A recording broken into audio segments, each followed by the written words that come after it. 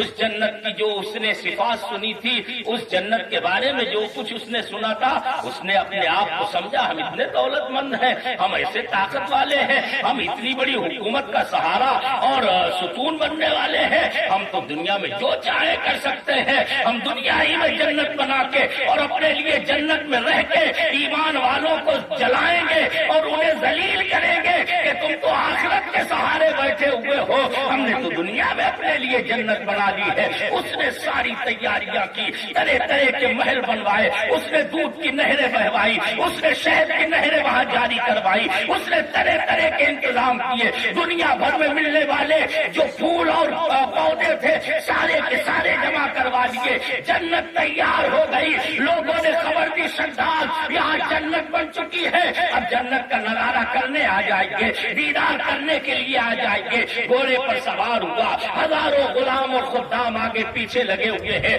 شاہانہ ٹھاٹو باٹ کے ساتھ میں اس کی سواری گزر رہی ہے، لیکن گھوڑے سے اتر کے اپنی بنائی ہوئی جنت کے دروازے پر قدم رکھا۔ ابھی ایک قدم دہلیز کے اندر تھا، ایک قدم دہلیز کے باہر تھا، رب نے ملک الموت کو فرمایا اسرائیل جاؤ اور اس کی فوراً روح قبض کر کے ہماری بارگاہ میں حاضر کر دو، اس لیے کہ وہ چاہتا ہے خدائی کا دعویٰ کر کے ہماری جنت کی برابری کرنا، ہم اسے دنیا کے لیے عبرت کا نشان بنا دیں گے اور دکھا دیں گے کہ خدا کیا چاہتا ہے، جسے چاہتا ہے ڈھیل دیتا ہے، لیکن جب رسی کسی جاتی ہے تو ایک لمحے کی بھی مہلت نہیں دی جاتی۔ نعرہ تکبیر، نعرہ رسالت، علماء اہل سنت۔ کسی نے کہا تھا قہر حق شداد پر آدھا ادھر آدھا ادھر، قہر حق شداد پر آدھا ادھر آدھا ادھر، موت سے تھا بے خبر، آدھا ادھر آدھا ادھر، ایک قدم رکھا مگر آدھا ادھر آدھا ادھر، رہ گیا دم توڑ کر آدھا ادھر آدھا ادھر۔ اب غور کرے میرے بھائیوں، اپنی قسمت پر ناز کرو کہ مدینے والے کی غلامی ہمیں ملے گی، ہمیں دین اسلام کی دولت ملی ہے، اس سے بڑھ کے دنیا میں کوئی دولت نہیں ہو سکتی۔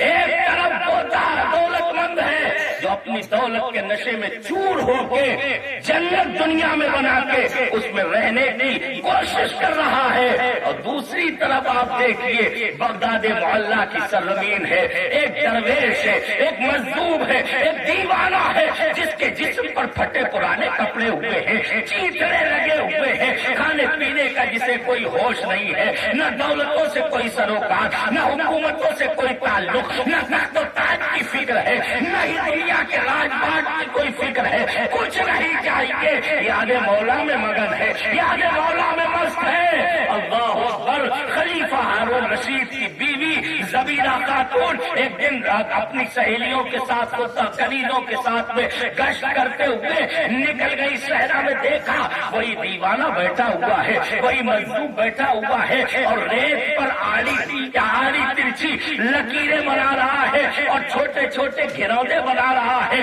چھوٹے چھوٹے تیلے سے بنا رہا ہے۔ زبیدہ خاتون کو اللہ والوں سے بڑا لگاؤ تھا، کہا وہ کون ہے؟ قرینوں نے بتایا اے میری محترمہ میری سیدہ یہ مشہور دیوانے بہلول دانا بیٹھے ہوئے ہیں۔ کہا چلو اللہ والوں کی بارگاہ میں حاضری دینا چاہیے، ان سے نیاز حاصل کرنا چاہیے۔ اتر گئی سواری سے، نیچے آئی، سلام عرض کر کے ادب کے ساتھ میں بیٹھ گئی۔ دیکھتی رہی زبیدہ خاتون، کافی دیر تک دیکھتی رہی۔ گھروندے بنا رہا ہے، ایک عاشق اپنی دیوانگی میں مست ہے، ایک مستانہ نہ جانے کیا کر رہا ہے۔ زبیدہ خاتون نے کہا حضور یہ کیا کر رہے ہیں؟ فرمایا زبان سے جو جملہ نکلا ہے سبحان اللہ، اسلام کی عظمت آشکارا ہوتی ہے، غلامی محمد کی رفعت و بلندی کا پتہ لگتا ہے۔ ایک دیوانہ ہے، بظاہر مفلسوں کا لاش ہے، کہہ رہا ہے زبیدہ میں جنت بنا رہا ہوں۔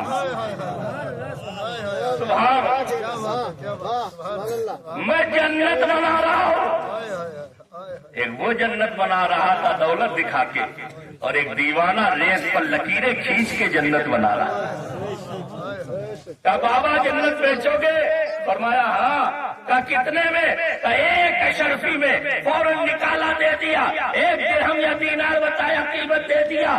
کہا ایک گھر میرا فرسٹ کلاس کر دیجئے، میرا ایک گھر میرے لیے کنفرم کر دیجئے۔ کہا زبیدہ تمہارے لیے ایک گھر میں نے اعلان کر دیا۔ زبیدہ چلی آئی گھر میں، اپنے شوہر نامدار خلیفۃ المسلمین کو بتایا۔ ہارون رشید مذاق بنانے لگے، ہنسنے لگے، ارے تم بھی کیا دیوانے کی باتوں میں آ گئی۔ رات میں سوئے تو ہارون رشید نے کیا دیکھا؟ اللہ اکبر، قیامت کا عالم ہے، نفسی نفسی کا عالم ہے، حساب و کتاب ہو رہا ہے۔ اتنے میں زبیدہ خاتون حاضر ہوتی ہے، منادی ندا کرتا ہے زبیدہ خاتون کہاں ہے؟ جائیں اور اپنے جنت والے گھر میں چلی جائیں، جو انہوں نے بہلول سے خریدا تھا اس گھر میں چلی جائے۔ ہارون رشید کہنے لگے مجھے بھی جانے دو۔ لوگ لیا گیا کہ آپ نے جنت خریدی نہیں ہے، زبیدہ نے جنت خرید لی ہے، اس لیے یہ جا رہی ہے۔ صبح اٹھے فوراً سارے کام کاج چھوڑ کے سب سے پہلے بہلول دانا کو تلاش کر رہے ہیں۔ آپ دیکھیں تو صحیح، خدا دکھا رہا ہے خلیفۃ المسلمین اور پورے دنیا اسلام کا بادشاہ ہے اعظم۔ یہ معمولی منصب نہیں ہے جس کے ایک اشارے پر 30-35 مربع میل کے مسلمانوں کی سٹی گم ہو جاتی تھی، وہ ہارون رشید ہے، پیدل تلاش کر رہا ہے ایک فقیر کو، ایک خدا کے دیوانے کو مستانے کی تلاش ہو رہی ہے۔ بہلول دانا کو جیسے تیسے ڈھونڈ کے تلاش کیا، معلوم ہوا فلاں جگہ بیٹھے ہوئے، پہنچا، پھر وہی لکیریں کھینچ رہے تھے۔ کہا بہلول کیا کر رہے؟ کہا جنت بنا رہے۔ کہا بیچو گے؟ کہا دیکھ کے آ رہے ہو۔ کہا دیکھ کے آ رہے ہو، قیمت دے پاؤ گے؟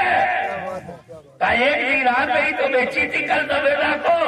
کہا اس نے بغیر دیکھ کے خریدی تھی، اس لیے سستی دی گئی تھی، اب تم دیکھ کے آ رہے ہو، اب یہ سودا اتنا سستا نہیں کیا جائے گا، یہ سودا اتنا ہلکا نہیں کیا جائے گا۔ دیوان گانے اس کے محمد کو دیکھ کر تھرا گئی ہے گردشیں دولت۔ نعرہ تکبیر، نعرہ رسالت، کیا بات، اعلی حضرت، اذان بحر العرفان۔ غور کریں میرے بھائیوں، یہ دین اسلام ہے۔ بہلول کو دنیا کی طاقتوں نے یہ عزت نہیں دی، بہلول کو دنیا کی دولتوں نے یہ مقام نہیں بخشا، بہلول کو ثروتوں نے، حکومتوں نے، سلطنتوں نے ظاہری جاہ و منصب اور صنعت و حرفت میں یہ قوت، یہ مقام نہیں بخشا۔ یہ مرتبہ ملا کرتا ہے تو محمد عربی کی سچی غلامی میں ملا کرتا ہے، زناداری میں ملا کرتا ہے، جانساری میں ملا کرتا ہے۔ تبھی تو دنیا اسلام کے عظیم شاعر مشرق پکار اٹھتے ہیں کہ محمد سے وفا توڑے تو ہم تیرے ہیں، یہ جہاں چیز ہے کیا لوہو قلم۔ کیا کہنا میرے بھائیوں اور بزرگوں، یہ ہے دین اسلام۔ ہم نے تو سمجھا ہی نہیں، ہمیں تو چونکہ وراثت میں مل گیا ہے، ہمارے باپ دادا مسلمان تھے، الحمدللہ ہم مسلمان کے گھر میں پیدا ہو گئے، ہمیں کہاں قدر و منزلت میں، برا مت مانیے گا، سچی بات ہے۔ اس وقت کی پوری دنیا کے مسلمانوں کی اکثریت کا حال یہی ہے کہ ہمیں چونکہ باپ دادا کے ذریعے یہ دولت ملی ہے، اور جسے وراثت میں دولتیں ملتی ہیں وہ قدر نہیں جانتا ہے۔ ارے دنیا کی دولت کو ہی دیکھ لو، آپ کو دو طرح کے مالدار ملیں گے، ایک وہ ہے جو بڑے احتیاط سے خرچ کرتے ہیں، اللہ نے خرچ کرنے کا اگر شعور دیا ہے تو وہ خرچ تو کرتے ہیں لیکن فضول میں نہیں برباد کرتے ہیں، وہ شان و شوکت دکھانے کے لیے، وہ نام و نمود کے لیے، وہ دنیا میں اپنا چرچا کروانے کے لیے دولتیں برباد نہیں کرتے ہیں، بلکہ وہ دولتیں اگر خرچ بھی کرتے ہیں تو ضروریات میں اپنے خرچ کرنے کے ساتھ میں دینی مدارس بھی خرچ کرتے ہیں، کئی مسجد کی تعمیر کروایا کرتے ہیں، کئی مسافر خانہ بنوایا کرتے ہیں، کئی کسی یتیم کا سہارا بنا کرتے ہیں، کئی کسی بیوہ کے لیے چھت کا انتظام کر دیتے ہیں، کئی کسی غریب کی تعلیم و تربیت کا انتظام اپنی دولت سے کرتے ہیں، اور وہ بھی بڑے احتیاط سے سوجھ بوجھ کے ساتھ خرچ کرتے ہیں، اس لیے کہ انہوں نے دولتیں اپنے باپ دادا سے وراثت میں نہیں، اپنے زور بازو سے حاصل کی ہے، خدا کی عطا کے بعد میں ان کی محنتیں مشقتیں اس میں کام آئی ہے، اس لیے انہیں قدر معلوم ہے کہ یہ اڑانے کی نہیں، یہ دولت خدا نے دی ہے، یہ تو جنت کمانے کی ہے، یہ تو آخرت بنانے کا ذریعہ ہو سکتی ہے، یہ آخرت میں بڑے درجات حاصل کرنے کا سبب بنتا ہے۔ دیکھا ہے کہ نہیں؟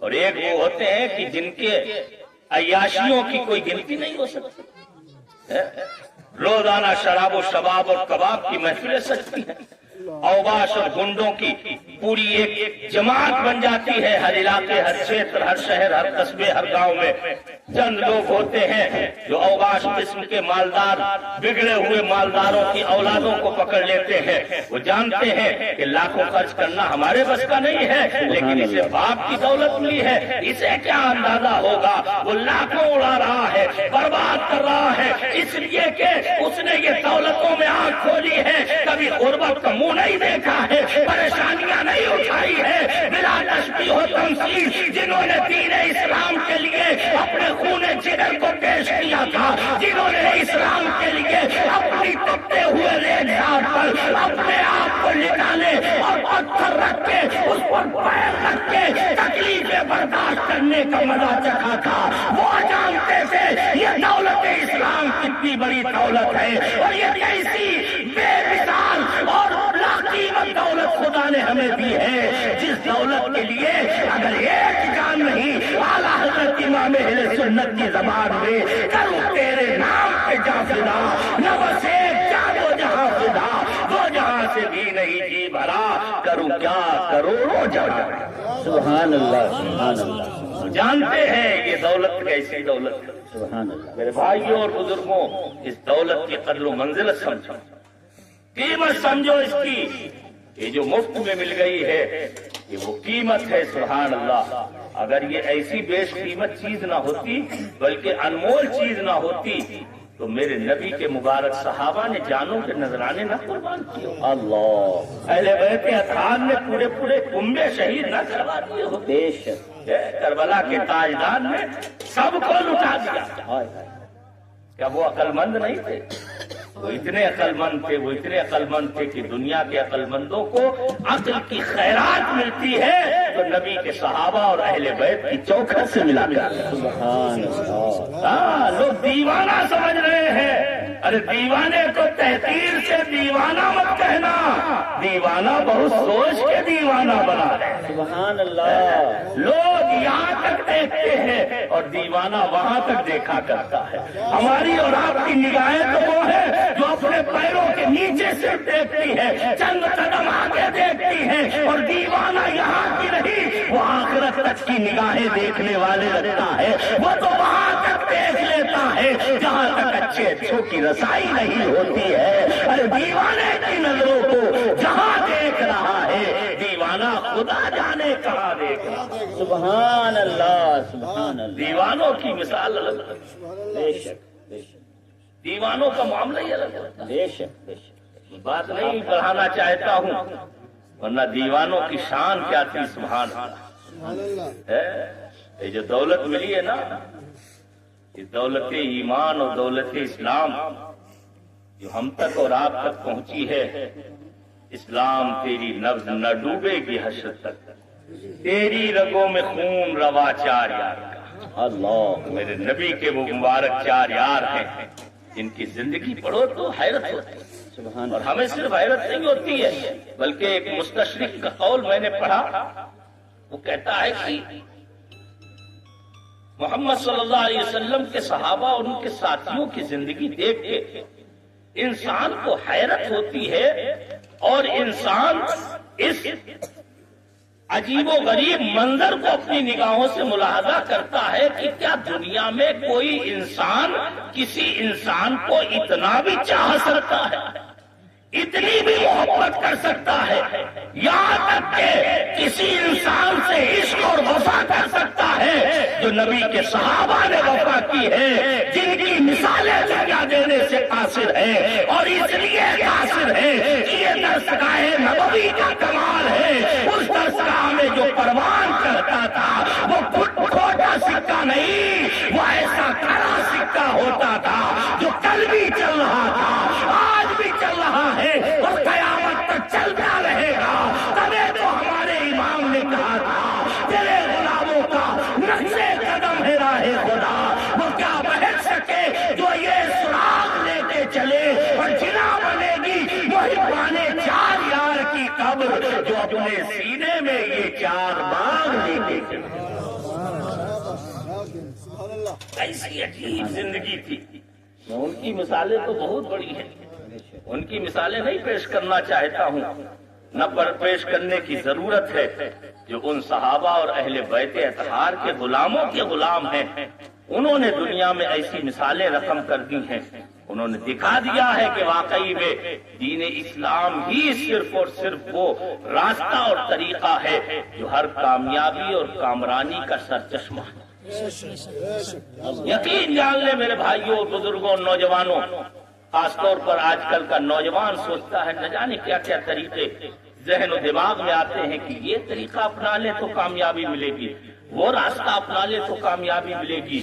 دین سے سروکار نہیں ہے، نمازوں سے کوئی مطلب نہیں ہے، دینی تعلیم کی کوئی اہمیت اور قدر و منزلت ذہن میں نہیں رہی ہے۔ وہ سمجھتا ہے کہ صرف اسکول و کالج کی تعلیم ہی کامیابی کا ذریعہ ہے۔ میں منع نہیں کرتا، اسکول و کالج کی اور عصری تعلیم بھی بہت ضروری ہے، لیکن ہمارے اور آپ کے لیے ایک مسلمان ہونے کی حیثیت سے سب سے پہلے ضروری یہ ہے کہ ہم اپنے دین کو سمجھیں، دین کی صحیح تعلیم حاصل کریں، اور اس کے بعد میں عصری تعلیم کے زیور سے آراستہ ہو کے دنیا کے سامنے نکلے، کیونکہ یہی دنیا کی تعلیم ہے جو ہم نے دیکھی ہے۔ آج دنیا میں بڑے بڑے آپ دیکھ لیں، جس علاقے جس ملک کے لوگوں کو سب سے زیادہ ایجوکیٹڈ سمجھا جاتا ہے، دنیا میں ظلم و تشدد اور بربریت کا اگر ننگا ناچ ناچا جاتا ہے تو وہیں سے ناچا جاتا ہے۔ امریکہ اور یورپ کی مثال سامنے، کڈنیاں چرانے والا کوئی جاہل نہیں ہوتا ہے، غریبوں کی کڈنیاں نکال نکال کے بیچنے کا کاروبار کرنے والا ایک پڑھا لکھا ایجوکیٹڈ ڈاکٹر ہوتا ہے، لوگوں کو طرح طرح سے دوائیوں کا عادی بنا کے اپنی کمپنیاں چلانے والا ایک بہت پڑھا لکھا آدمی ہوتا ہے، ہائی ایجوکیٹڈ ہوتا ہے، جو بڑی ڈگریاں رکھتا ہے، لیکن ظلم و تعدی کا عالم یہ ہے کہ اس کے سامنے انسانوں کی زندگی کوئی معنی ہی نہیں ہے۔ اللہ، اس کی نگاہ میں صرف دولت سمائی ہوئی ہے۔ کیا مطلب یہی ہے کہ خالی دنیا کی تعلیم اگر ہوگی اور اسلامی تربیت اور اسلامی مزاج نہیں ہوگا، اگر اسلام کی رحمت و رافت اور رواداری اور سماحت کا پہلو نہیں ہوگا تو یہ ظلم و تعدی پر ابھارے گی۔ اور اگر غلامی مصطفیٰ کے ساتھ میں دنیا کی تعلیم ہوگی تو یہی تعلیم انسانیت کی فلاح کے لیے کارنامے انجام دلوائے گی، یہی تعلیم انسانیت کا رہبر و رہنما بنا دے گی، اور یہی تعلیم انسانوں کو انسانیت کی معراج سے ہمکنار کرنے والی بنی ہے۔ اب دیکھ لیں مسلمان، الحمدللہ ایک تاریخ ہے، جب تک اسلام کے عروج کا زمانہ رہا، اسلام نے ایسے ایسے سائنسداں، ایسے ایسے محقق، ایسے ایسے فلاسفہ پیدا کیے۔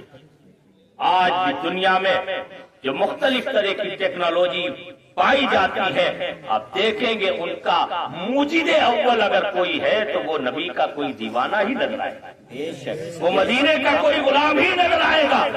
نام بدل لیے گئے، یونانی فلسفے کو صحیح سمجھ کر اور اس میں نت نئے شگوفے نکالنے والا اور اسے معراج کمال تک اگر کوئی پہنچانے والا ہے تو وہ نبی کا کوئی غلام ہی ہے، وہ کوئی مصطفیٰ جان رحمت کا کوئی فدائی ہی نظر آئے گا۔ بے شک آپ کا میں نام نہیں لینا چاہتا ہوں، وقت نہیں ہے، میں تفصیل سے آپ کو ایک ایک نام اور ان کی زندگی سناتا، آپ حیرت کرتے جنہیں ہم نے فراموش کر دیا ہے۔ آج امریکہ میں ان کی کتابوں پر پی ایچ ڈیاں ہو رہی ہے، اسٹڈی ہو رہی ہے، اور لوگ ان کی گہرائیوں میں جا جا کے وہ سائنس اور ٹیکنالوجی کے نئے نئے اوزار اور ہتھیار نکال رہے ہیں کہ دنیا کو حیرت زدہ کیے دے رہے ہیں۔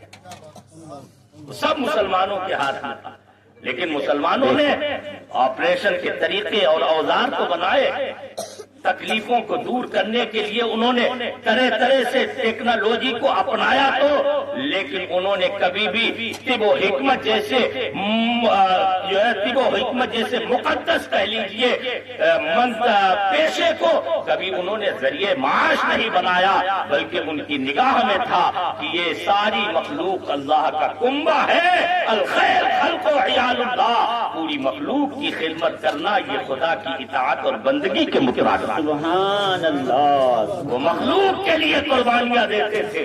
جن بزرگوں کا ہم عرس منا رہے ہیں جانتے ہیں۔ اور ایک بات اور میں عرض کروں، ہم مسلمانوں سے بنیادی طور پر آج چند طرح کی غلطیاں ہو رہی ہیں عام طور پر۔ ایک تو غلطی بڑی یہ ہو رہی ہے ہم سے کہ ہم عملاً دین اسلام سے دور ہوتے جا رہے ہیں۔ اکثریت ہماری یہ ہے کہ سچی بات، اولاً تو ہمیں دین اسلام کی بنیادی باتوں کا بھی علم ہے۔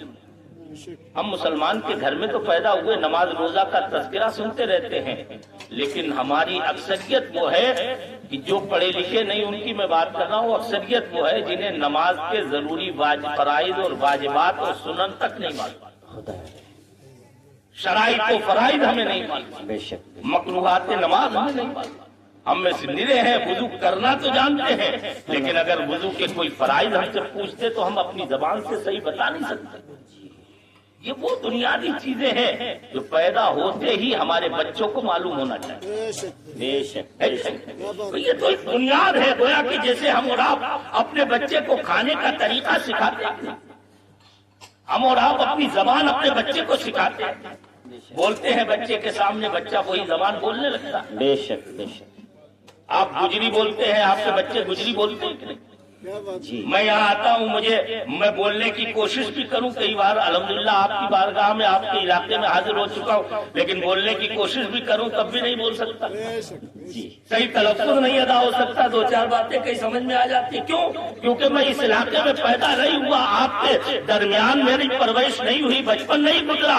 آپ کے چھوٹے چھوٹے بچے بولتے ہیں، کیوں؟ کیونکہ آپ نے ان کے سامنے اپنی مادری زبان کو بولا ہے، آپ نے اپنی زبان کا ان کے سامنے اتنا زیادہ ریہرسل اور مشق کی ہے کہ وہ بچے ایک ایک لفظ کو سیکھتے چلے گئے ہیں۔ کاش کہ آپ نے نماز کے فرائض و واجبات اور وضو کے فرائض اور واجبات اپنے چھوٹے چھوٹے بچوں کو سکھانے کا مزاج بنایا ہوتا اور مصطفیٰ کریم کی سنت کے مطابق اپنے بچوں کی پرورش کی ہوتی تو آپ کے گھر میں پروان چڑھنے والا بچہ کوئی ڈاکو بدماش اور چور اچکا اور نفرتیں پھیلانے والا اور دوسروں کو تکلیف دینے والا نہیں، بلکہ مصطفیٰ کی رحمتیں بانٹنے والا بچہ بن جاتا، مصطفیٰ کی سنتوں سے نور پھیلانے والا۔ کیا بات ہے، بے شک بے چھوٹے چھوٹے بچے مبارکباد کے لائق ہیں. حضرت مفتی شفیق صاحب تشریف فرما ہے, ان کے بچے نے ابھی 30ویں پارے کی تلاوت کی تھی. سبحان اللہ, چھوٹا سا بچہ 8 سال کی عمر ہے, وہ بتا ماشاء اللہ. سبحان اللہ. حافظ صابر صاحب قبلہ بیٹھے ہوئے ہیں.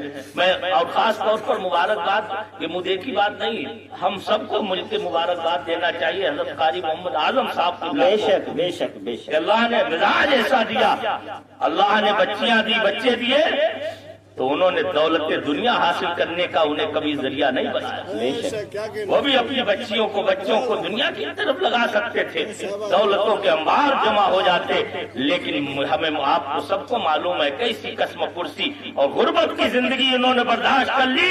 لیکن سبحان اللہ, مبارکباد کے لائق ہے کہ بچیاں بھی عالمہ فاضلہ بنائی, بچے بھی حافظ و قاری بنا رہے ہیں, بنے ہیں, اور الحمدللہ داماد بھی حاصل کیے ہیں. تو ایسے جو خود بھی عالم حافظ ہیں اور دوسروں کو بھی علم و حفظ کی دولتوں سے مالا مال. سبحان اللہ. کتنا بڑا کام ہو رہا ہے. سبحان اللہ. یہ مفتی صاحب قبلہ بھی ادارہ بچوں کو چلا رہے ہیں. حضرت مولانا شفیق حمدانی صاحب, آفاقی صاحب, ماشاءاللہ آپ جانتے ہیں پلما میں بچیوں کا کتنا شاندار ادارہ چل رہا ہے. ہم لوگ پرسوں گئے, حاضر ہوئے, دل باغ باغ ہو گیا دیکھ کے. 1.5-2 سال قبل ہم لوگوں کی جب حاضری ہوئی تھی تو اس وقت میں صرف ایک کمرہ بنا ہوا تھا اور بڑی پریشانی کی حالت سے یہ گزر رہے تھے. لیکن الحمدللہ یہ سچائی ہے اور خدا کا وعدہ ہے جسے ہمارے بزرگوں نے اپنی زبان میں ادا کیا ہے کہ میں اکیلا ہی چلا تھا جانب منزل, مگر لوگ ساتھ آتے گئے اور کارواں بنتا گیا. بچیوں کی دینی تعلیم کی آج ہمیں کتنی سخت ضرورت ہے, لیکن اتنا ہی ہم اور آپ بے فکر ہیں. انہیں ارتداد سے بچانا, انہیں قادیانیت کی نحوست اور ظلمت سے بچانا یہ ہمارے بس کا نہیں ہوگا. اگر یہ بڑے ہو گئے ظلمتوں میں, اگر یہ بڑے ہو گئے غیر اسلامی تہذیب و تمدن میں, اگر یہ بڑے ہو گئے اسلام کی تعلیمات سے دوری کی حالت میں, تو پھر ہم انہیں بدعقیدگی سے نہیں بچا پائیں گے. آج کتنے نتنے فرقے اور فتنے جنم لے رہے ہیں, ان فتنوں اور فرقوں سے اگر انہیں بچانا ہے تو اپنے بچوں کی گھٹی میں عشق رسول کی وہ دولت ملا دو کہ یہ مر جائے لیکن کبھی بھی دولت ایمان کا سودا ہو. سبحان اللہ. سبحان اللہ. بچپن میں انہیں ایسا بنا دو. سبحان اللہ. اور یہ تعلیمات ہمیں کہیں اور سے نہیں, یہ اسی مبارک بارگاہ سے ملتی ہیں جسے اللہ نے دنیا کے لیے متاع مطلق بنا کے بھیجا, جس کی پیروی کو اللہ نے کامیابی اور کامرانی کا ذریعہ بنایا ہے, جس کے چلنے کو, پھرنے کو, اٹھنے کو, جاگنے کو, سونے کو, جس کے مبارک طریقے کو دین اسلام سے تعبیر کیا جاتا ہے. اللہ اکبر. ہاں, دین ہے کیا؟ بمصطفیٰ برساں خیش را کے دی ہم اگر بہو نہ رسیدی تمام بولہبیز, جو کچھ ہے مصطفیٰ تیرے قدم سے, تیرا ہی طریقہ ہے, تیری ہی راستہ ہے وہ کہ جسے اللہ نے نجات کا طریقہ بتایا. اللہ اللہ. کیسا طریقہ میں جانتے ہیں؟ سرکار دو عالم صلی اللہ علیہ وسلم نے ارشاد فرمایا, متعدد کتب احادیث میں ذکر کیا گیا, سرکار دو عالم صلی اللہ علیہ وسلم فرماتے ہیں کہ جب تمہارے بچے بولنا شروع کریں, ان کی زبان کھلے اور وہ بولنا شروع کریں, تو سب سے پہلے اپنے بچوں کو اللہ کا لفظ کہلایا. اللہ. سبحان اللہ. لفظ اللہ اپنے بچوں کی زبان سے ادا کروایا کرتے. ذرا سوچے, اور بلکہ اس سے بھی پہلے غور کرے. ہم نے مصطفیٰ جان رحمت صلی اللہ علیہ وسلم کے طریقے کو بتایا نہیں کہ غور ہی نہیں کیا. ہم اسٹڈی کرتے ہیں مختلف لوگوں کی زندگی اور تحریرات اور ان کی تحریکات پر. ارے اگر اسٹڈی کرنا ہے تو اس مبارک تحریک اور تحریر اور اس مبارک طریقے پر کرو کہ جو طریقہ الحمدللہ خدا تک پہنچانے والا طریقہ ہے, جو طریقہ ہمیں دنیا اور آخرت میں عزتوں, عظمتوں اور کامیابیوں سے مالا مال کرتا ہے. اللہ اکبر. آپ سب جانتے ہیں سرکار دو عالم صلی اللہ علیہ وسلم کا طریقہ بھی ہے اور سنت ہے, ہمارا اور آپ کا بھی طریقہ ہے کہ بچہ پیدا ہوتا ہے تو حدیث کے مطابق ہم سب سے پہلے اپنے بچے کے کان میں اذان اور اقامت کہلاتے ہیں. ہوتا ہے کہ ہر مسلمان کے گھر میں اتنا تو ہوتا ہی ہے کم از کم کہ بچے کے کان میں پیدا ہوتے ہی اذان اور اقامت کہی جاتی ہے. آخر کیا وہ بچہ جو بالکل ابھی ہوش و حواس میں بھی ایک طرح سے نہیں, شعور کی منزلیں جس نے طے کی, ابھی ماں کے پیٹ کی ظلمتوں سے وہ دنیا میں آیا ہے, پہلا قدم اس نے دنیا میں رکھا ہے، عقل و شعور سے بظاہر معرہ اور خالی ہے، ابھی کوئی ہوش و حواس بھی نہیں، نہ آوازوں کی اسے کوئی سنگن ہے، نہ ہی باتوں کو سمجھ سکتا ہے، لیکن پیدا ہوتے ہی کانوں میں اللہ اکبر کی صدا میرے نبی نے ڈلوا کے یہ معراج دیا ہے کہ دنیا کے شیطانوں سے اور انس و جن کی برائیوں سے اگر بچانا ہے، اپنے بچے کے کانوں میں خدا کا نام اور مصطفیٰ کا مبارک نام کہلا دو، تاکہ تمہارا بچہ پیدا ہوتے ہی اپنی اصل اور حقیقت سے متعارف ہو جائے اور اسی اصل سے بنا رہے اور مرنے تک اپنے نبی کے طریقے پر کام کرے۔ سبحان اللہ، نعرہ تکبیر، نعرہ رسالت، نعرہ حیدری، فیضان حضور بحر العرفان، علماء اہل سنت، سبحان اللہ۔ اور دیکھیں حدیث شریف میں آیا مروا صبیانکم بالصلاۃ وہم ابناء سبع، تمہارے بچے جب 7 سال کے ہو جائیں تو انہیں نماز کا حکم کرو۔ یہ مفتیان کرام علماء کرام تشریف فرما، آپ ان سے سب سے پوچھئے 7 سال کے بچے پر نماز فرض نہیں؟ بے شک بے شک نابالغ بچہ اور بچی کسی پر نماز فرض نہیں۔ بے شک بے شک، 7 سال کا بچہ بالغ نہیں ہوتا ہے، بے شک 7 سال کے بچے پر نماز فرض نہیں، لیکن حضور فرما رہے ہیں جب 7 سال کے بچے ہو جائیں تو نماز کا حکم دو۔ اللہ وَاضْرِبُوهُمْ عَلَيْهَا وَهُمْ أَبْنَاءُ 10، اور 10 سال کے ہو جائے تو نہ پڑھے تو مار کے پڑھاؤ، اللہ اللہ مار کے پڑھاؤ۔ آپ ان سے فتویٰ لے لیجئے، مسئلہ پوچھ لیجئے، 10 سال کے بچے پر بھی لڑکے پر بھی نماز فرض نہیں، بے شک، کیونکہ بلوغت کی عمر جو لڑکے کی بھی بیان کی جاتی ہے وہ 12 سے 15 سال کا عرصہ، 10 سال کے لڑکے پر نماز فرض نہیں۔ مصطفیٰ کریم کی بارگاہ میں عاجزانہ التجا پیش کرے، مولا آپ نے 7 سال کے بچوں کو نماز کا حکم دینے کا حکم دیا، 10 سال کے بچوں کو زبردستی یعنی سختی کر کے نماز پڑھانے کا حکم دیا، میرے مصطفیٰ آخر ایسا کیوں ہے؟ تو بارگاہ نبوی سے ہمارا وجدان کہتا ہے جواب آئے گا، نادانو، جو کام زیادہ اہم ہوتا ہے اس کے فرض اور ضروری ہونے سے پہلے ہی اس کی تعلیم و تربیت اور ٹریننگ دے دی جاتی ہے، تاکہ جب وہ ضروری ہو تو چھوڑنے کا کوئی سوال ہی پیدا نہ ہو، کوئی مزاج ہی میں نہ آئے، کہیں وہم و گمان میں نہ آئے کہ یہ کام بھی چھوڑا جا سکتا ہے، ارے جو بھٹی میں پلایا گیا ہو وہ کام انسان کبھی ترک نہیں۔ سبحان اللہ، تکبیر، اللہ اکبر، نعرہ رسالت، یا رسول اللہ، فیضان اولیاء اللہ، زندہ باد، زندہ باد۔ یہ ہے میرے نبی کا مبارک طریقہ، سبحان سبحان اللہ، اللہ۔ ماشاء اللہ۔ یہ تربیت کا انداز ہمیں بتایا گیا ہے، اور ہم ہے کہ ہم خود نمازیں نہیں پڑھتے ہیں تو بچوں کو نمازوں کی ترغیب کیسے دیں؟ اللہ اللہ، خود نمازیں ہماری معاذ اللہ چھوٹ رہی ہیں، جبکہ سب جانتے ہیں، ہر مسلمان اتنا تو جانتا ہی ہے کہ نماز ایمان کے بعد سب سے اہم فریضہ، بے شک سب سے اہم فرض۔ اکثر آپ نے دیکھا ہوگا مساجد وغیرہ کے ستونوں پر لکھا رہتا ہے روز محشر کے جاں گداز بغت اولی پرسش نماز بغت۔ قیامت کے دن جو دلوں کو دہلا دینے والا ہوگا، سب سے پہلے اگر کچھ پوچھا جائے گا تو نماز کے بارے میں پوچھا جائے گا۔ اللہ اللہ، نمازیں چھوڑنے والوں ہوش میں آ جاؤ، ہوش کے ناخن لو، جو نمازیں چھوڑتا ہے اللہ تعالیٰ اس کی زندگی سے برکتیں ختم کر دیتا ہے۔ بے شک بے شک، یہ دنیا کی دولت حاصل کر لینا اس کا مطلب ہرگز یہ نہیں کہ آپ کو برکتیں مل رہی ہیں، یقین سے جان لیں دنیا کی عزتیں، دنیا کے جاؤ منصب اور دنیا کے اقتدار کو حاصل کر لینا یہ عزتوں اور خدا کی ہاں مقبولیت کی سند و دلیل ہرگز نہیں ہے۔ ارے مقبولیت کی دلیل تو یہ ہے کہ جیسی بھی زندگی گزرے اچھی بری ایمان اور طاعت الہی کے ساتھ میں گزرے، مصطفیٰ کی سنتوں کی پیروی کے سانچے میں ڈالے اور ڈلی ہوئی گزرے، تاکہ جو ہمیں دیکھے وہ پکار اٹھے، دیکھو دیکھو نبی کا دیوانہ جا جا۔ سبحان اللہ، سبحان ایسی اللہ، زندگی ہوتی ہے قابل رشک۔ تو ایک تو تعلیم پر ہمیں بہت خاص دھیان دینے کی ضرورت ہے، بچپن سے ہی اپنے بچوں کی تعلیم و تربیت پر ایسے کڑے رہو۔ ایک حدیث شریف میں نبی کریم صلی اللہ علیہ وسلم فرماتے ہیں علق صوتک حیث یراہ اہلک، تم اپنا کوڑا، اپنا ہنٹر وہاں ٹانگو جہاں تمہارے گھر والے دیکھتے رہے۔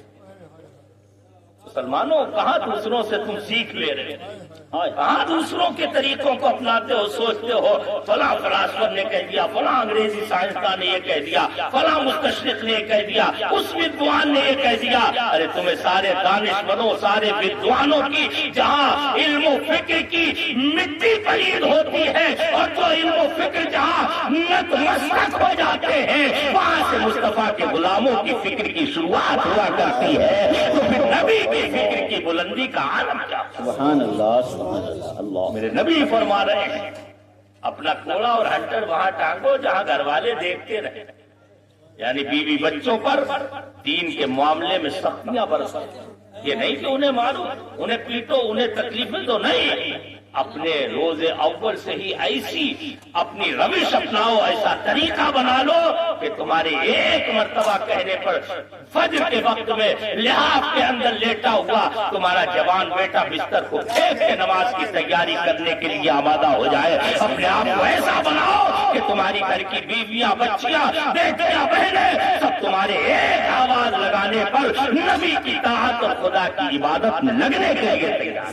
سبحان اللہ۔ ہم نے اور آپ نے دیکھا ہوگا میرے عقل مند لوگ ہوتے ہیں جو گھر میں اپنا ایسا ماحول بنا کے رکھتے ہیں کہ ان کی ایک کھانس دینے پر گھر کے لوگ کانپ جایا کرتے ہیں۔ شروع سے ابتدا سے ہی اپنے آپ کو ایسا بنانے کی ضرورت۔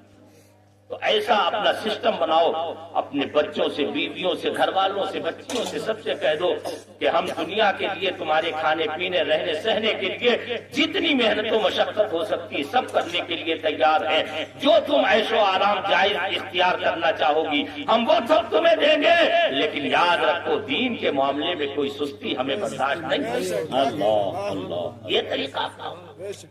آج جن میرے ماں باپ شکوے کرتے ہیں نا کہ اولادیں نافرمان ہو گئی، بد اخلاق ہو گئی، بدتمیز ہوگی، بےہودہ ہو گئی، برا مت مانیے گا، اولاد کی تو بدبختی ہے ہی کہ ماں باپ کا دل دکھانا بہت بڑی بدبختی ہے اولاد کی، لیکن ساتھ میں ہماری اور آپ کی کمی ہے کہ ہم نے بچپن میں انہیں ماں باپ کا ادب و احترام نہیں سکھایا، بے شک ہم نے ایسی تربیت دی ہوتی، انہیں دینی تعلیم بتا نہیں، ابتدا وہی ہے، دینی تعلیم ایسی دلا دی ہوتی کہ جہاں ان کے ذہن و دماغ میں یہ بچپن میں بٹھا دیا گیا ہوتا کہ ماں باپ کے قدموں کے نیچے تمہاری جنت ہے، تمہاری عزت بھی انہی کے وسیلے سے ہے، خدا کی رضا بھی ماں باپ کی رضا ہے، اور خدا کی ناراضگی ماں باپ کی ناراضگی کا۔ اللہ اللہ۔ ان کے ذہن و دماغ میں بٹھا دیا گیا ہوتا تو کبھی یہ نافرمانی نہیں کرتے، لیکن پھر بھی اگر جن کو بچپن میں تربیت نہیں ملی تو اس کا ہرگز یہ مطلب نہیں کہ وہ اپنے ماں باپ کی معاذ اللہ نافرمانی کرنے لگے، ماں باپ کو ستانے لگے، ماں باپ کو تکلیف دینے لگے۔ ماں باپ کا کیسا مقام و مرتبہ ہے ہم اور آپ اس کا تو اندازہ بھی نہیں کر سکتے۔ وَقَضَىٰ رَبُّكَ أَلَّا تَعْبُدُوا إِلَّا إِيَّاهُ وَبِالْوَالِدَيْنِ إِحْسَانًا۔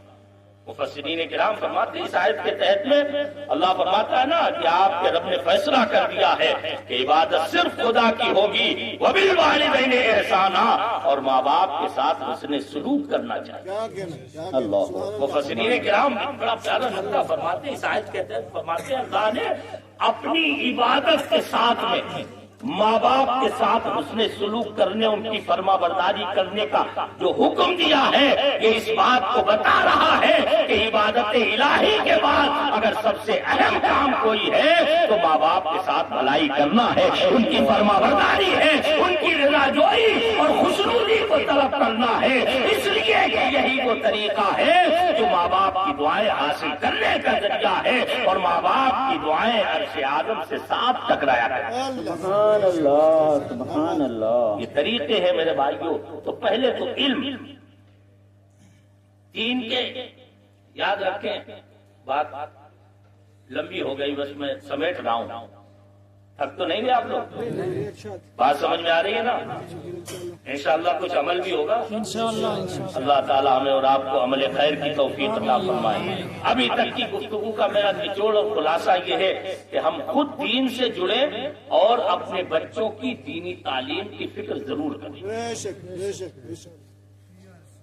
آپ پڑھیں گے بزرگوں نے باضابطہ طور پر ثابت کیا ہے، اور احادیث کریمہ سے صاف صاف صراحت ثابت ہے، خاص طور پر حدیث جبریل جسے حدیث احسان کہا جاتا ہے، اس میں بیان کیا گیا کہ دین کے 3 جز ہیں، دین کے 3 جز ہیں، 3 حصے۔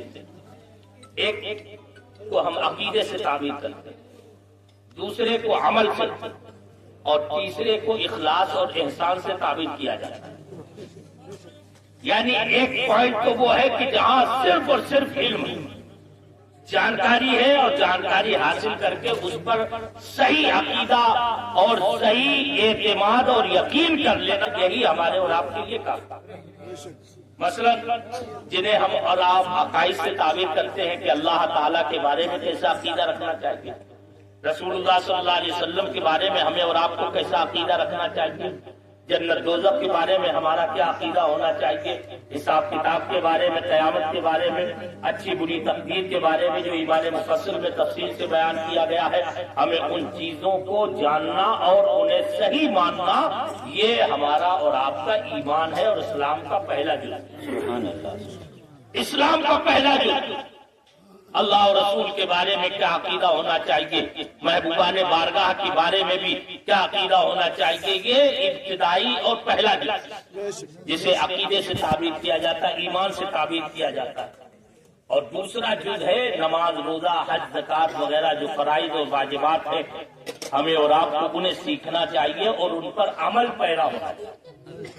عقیدے میں عمل کرنے کی کوئی چیز نہیں ہے، وہ تو مان لیا، دل سے یقین کر لیا، بس کافی ہو گیا، وہاں عمل نہیں کرنا ہے۔ ایسا نہیں کہ یہاں سے وہاں جانا پڑے، لیکن جسے اسلام سے حدیث میں تعبیر کیا گیا اور جسے بزرگوں نے عمل سے تعبیر کیا ہے، فقہی مسائل ہے، یعنی نماز، روزہ وغیرہ، یہ عمل سے تعلق رکھتے ہیں، ہمیں اور آپ کو ان پر عمل کر کے اپنی زندگی کو عمل کی دولت اور عمل کے نور سے سجانا چاہیے۔ بے شک بے شک۔ اور تیسری چیز ہے اخلاص، جسے حدیث میں احسان کہا گیا، اور احسان کی تعبیر کی گئی۔ مصطفیٰ کریم صلی اللہ علیہ وسلم سے جب جبریل امین نے پوچھا تو احسان کیا فرمایا میرے نبی نے، ان تعبد اللہ کأنک تراہ فإن لم تکن تراہ فإنہ یراک۔ فرمایا اپنے رب کی عبادت ایسے کرو جیسے خدا کو دیکھ رہے،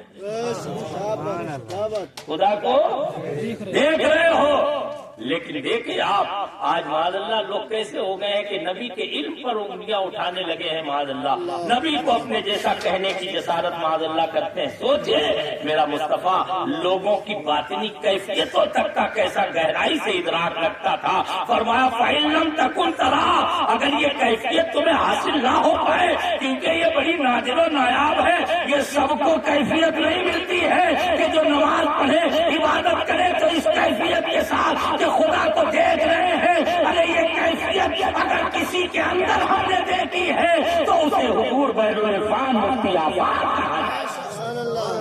یہ ایسے بندے ہوتے ہیں، سبحان اللہ، یہ ایسے بندے ہوتے ہیں جن کی عبادت کا نظارہ آپ نے بھی کیا ہوگا۔ ایسا لگتا تھا کہ دنیا سے بے خبر ہو گئے اور اس دنیا سے نکل کے اس دنیا میں داخل ہو گئے ہیں، اس لیے کہ دیدار الہی کے زیور سے اور دیدار الہی کی دولت سے مالا مال۔ سبحان اللہ، سبحان اللہ۔ اور امام ربانی مجدد الفسانی سبحان اللہ، سبحان اللہ، ماشاء اللہ، جن کی یہ ساری برکتیں نظر آ رہی ہیں، کیا بات ہے، کیا چاہے حضرت میاں سید عبد الرشید صاحب قبلہ رحمت اللہ علیہ کے واسطے سے ہو یا حضور بحر العرفان کے واسطے سے ہو۔ ویسے بھی الحمدللہ وادی کشمیر میں یہ خوبی ہے کہ نقشبندی فیوزات زیادہ کثرت سے نظر بے شک بے شک۔ جو تو ہر سلسلے کی برکتیں الحمدللہ، اور ہمارا تو امام ربانی مجدد الفسانی کا تو معاملہ اتر مجموعے کا ہے۔ یہاں قادری برکتیں بھی ہے، چشتی، یہاں پر حرارت بھی آپ کو ملے گی اور سہروردی جلوے بھی ملیں گے، اور نقشبندیوں کی تو سبحان اللہ بہارے ہی بہارے ہیں۔ یہاں چاروں سلسلے کی برکتیں ملتی ہے، وہ دولت ملتی ہے مجدد الفسانی کے در پر۔ تو امام ربانی رضی اللہ عنہ تو فرماتے ہیں، جانتے بات تھوڑی سی اونچی ہے لیکن یاد آ گئی، بزرگوں کی باتوں میں بھی نور ہوتا ہے۔ سبحان اللہ، فرماتے ہیں کہ بندہ جب نماز میں کھڑا ہوتا ہے تو وہ اس دنیا سے نکل کر آخرت میں داخل ہوتا ہے۔ کیا کہنا، کیا کہنا۔ بندہ جب نماز میں کھڑا ہوتا ہے تو دنیا سے نکل کر وہ آخرت میں داخل ہو جاتا ہے۔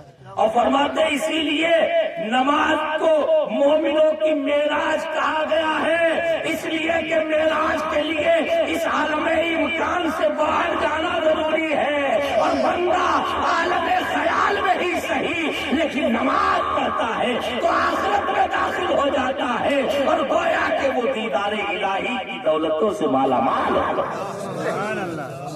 تو یہ کیفیت ہوتی جو اللہ والوں کو ملتی۔ اللہ ہمیں بھی اس کیفیت سے حظ وافر عطا فرمائے۔ یہ بزرگوں کی شان ہے، یہ سب کو نہیں ملتی، اس لیے میرے نبی نے کیا فرمایا، فَإِن تَكُن تَرَاهُ، اگر نہ دیکھنے کی صلاحیت ہو، لیاقت ہو، یہ منزل، یہ منصب، یہ مقام، یہ کیفیت تمہیں حاصل نہ ہو، فَإِنَّهُ يَرَاكَ، ارے یہ تو یقین رکھو کہ خدا تمہیں دیکھ رہا ہے، خدا تمہیں دیکھ رہا ہے۔ اور جب اس خیال و تصور کے ساتھ میں نمازیں ادا ہوگی تو وہ نمازیں فارمیلٹی نہیں، خدا کا قرب دینے والی نمازیں بن جائیں گی، تمہیں روحانیت اور نورانیت سے مالا مال کرنے والی نماز، وہ نمازیں ہوں گی جن کے بارے میں قرآن کہتا ہے ان الصلاۃ تنہی عن الفحشاء والمنکر، نماز بے حیائی اور بری باتوں سے روک دیا ہے۔ میرے لوگ کہہ دیتے ہیں نا نماز پڑھتا ہوں لیکن برائیوں سے نہیں رک پاتا، ارے کبھی نماز اس کیفیت اور اس ادراک کے ساتھ میں پڑھو کہ میرا خدا مجھے دیکھ رہا ہے، کبھی اس تصور کے ساتھ پڑھنے کی عادت بنا لو، چند روز پڑھو گے انشاءاللہ دیکھو گے دل کے دریچے کھل جائیں گے اور بے حیائیوں اور برائیوں سے بالکل کنارہ کشی ہو جائے گی۔ تو یہ نماز روزہ وغیرہ یہ عمل سے تعلق۔ تیسری چیز ہے احسان اور اخلاص کی، جو کیفیت میں نے بیان کی حدیث کے ذریعے سے، میرے نبی نے فرمایا ایسے عبادت کرو جیسے خدا کو دیکھ رہے ہو۔ اگر یہ کیفیت نہ بن پائے تو کم از کم اتنا یقین تو ضرور رکھو فَإِنَّهُ يَرَاكَ، کہ خدا تمہیں بے شک بلا شبہ دیکھ رہا ہے۔ ہاں یہاں سوچنا اور تمہارے تصور پر موقوف نہیں ہے، ارے خدا تو یقینی طور پر دیکھ رہا ہے۔ یہ ہر وقت جب بندے کے ذہن و دماغ میں چھایا رہے گا تو اسے وہ احسان اور اخلاص کی دولت حاصل ہوگی کہ وہ جو کچھ کرے گا خدا کی رضا کے لیے کرے گا، اور یہی احسان اور اخلاص کی دولت اگر کہیں سے ملتی ہے تو وہ صوفیاء کا دربار ہے، وہ اولیاء کی بارگاہ ہے، وہ اہل تصوف اور اہل طریقت کا ذریعہ اور انہی کا راستہ ہے، جس راستے کی شان یہ ہے کہ دل میں ہے تصویر یار جب ذرا گردن جھکائی دیکھے۔ الحمدللہ حضور بحر العرفان رضی اللہ عنہ نے انہی بزرگوں کے طریقوں کی تجدید اور احیاء کر کے دنیا کو پھر سے اس راستے سے روشناس کرا دیا جسے دنیا بھلا بیٹھی تھی، اور بتایا آج بھی ہو جو براہیم سا ایما پیدا، آج کر سکتی ہے اندازے گلستان۔ انہوں نے نہ خود بلکہ ہزاروں کے دلوں کا تصفیہ اور تزکیہ کر کے یہ دکھا دیا کہ دیکھو دل اگر واقعی میں آج بھی آمادہ ہو اور کوئی صحیح تربیت کرنے والا کوئی مرشد کامل مل جائے تو آج بھی دلوں کو اللہ کا نور مل سکتا ہے۔ تو میرے بھائی اور بزرگوں، جو ابھی ظہر کے بعد میں تھوڑی دیر ہوا تھا ذکر مراقبے کی محفل ہوئی تھی، یہ کہ رسم نہیں ہے، ایسا نہیں کہ آپ صرف یہاں کر لی، بلکہ میں آپ کو دعوت دوں گا اگر واقعی میں یہ اخلاص کی احسان کی جو کیفیت میں نے بیان کی ہے یہ حاصل کرنا چاہتے ہیں تو ہمیں اور آپ کو روحانیت اور طریقت حاصل کرنا پڑے گی، اور اپنے آپ کو ذکر و فکر سے آراستہ کر کے اپنے دل کے نہا خانے کو جلوہ الہی سے مالا مال کرنا۔ یاد رکھیں وقت نہیں ہے ورنہ میں اور تفصیل سے آپ کو بتاتا کہ اسلام ہی ایک وہ ذریعہ ہے کہ جس سے ہمیں اور آپ کو کامیابی مل سکتی، اس کے علاوہ اور کوئی نہیں۔ آخر میں ایک آیت سنا کے میں آپ اپنی بات کو اور پختہ کر دوں۔ اللہ فرماتا ہے وَمَن يَبْتَغِ غَيْرَ الْإِسْلَامِ دِينًا فَلَن يُقْبَلَ مِنْهُ، صاف صاف صراحتاً فرما رہا اللہ کہ جو دین اسلام کے علاوہ کوئی دین خدا کی راہ میں خدا تک پہنچنے کے لیے تلاش کر رہا ہے، فرماتا ہے فَلَن يُقْبَلَ مِنْهُ، تو ہرگز اس سے وہ قبول نہیں کیا جائے۔ کچھ نہیں ہے، جو کچھ ہے مصطفیٰ کا راستہ، جو کچھ ہے نبی کا طریقہ ہے، جو کچھ ہے اسی بارگاہ سے پہنچتا ہے۔ مدینے کی چوکھٹ پہ اپنے آپ کو گرا دو، مدینہ والا تمہیں خدا کی بارگاہ میں پہنچاتا ہے۔ اللہ تعالی ہمیں اور آپ کو سب کو عمل خیر کی توفیق خیر سے مالا مال فرمائے۔ استغفر اللہ ربی من کل ذنب واتوب الیہ، وآخر دعوانا ان الحمد للہ رب العالمین۔ السلام۔